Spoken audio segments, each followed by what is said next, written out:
तो अभी हमने एक पेशेंट की एंडोस्कोपी की है, मिस्टर सुभाष की।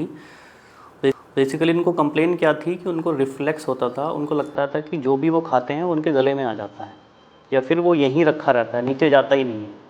तो जब हमने उनकी एंडोस्कोपी करी तो उसमें पता चला कि उनकी जो आंतें हैं वो जहाँ उनकी खाने की नली पेट में जाके मिलती है वो हिस्सा उनका लूज़ हो गया है, ढीला पड़ गया है। उसको हम कहते हैं हाइटस हर्निया। इसी वजह से उनको जो भी वो कुछ खाते हैं वो कंटेंट उनका ऊपर रिफ्लेक्स होता है और रिफ्लेक्स होकर गले में आ जाता है।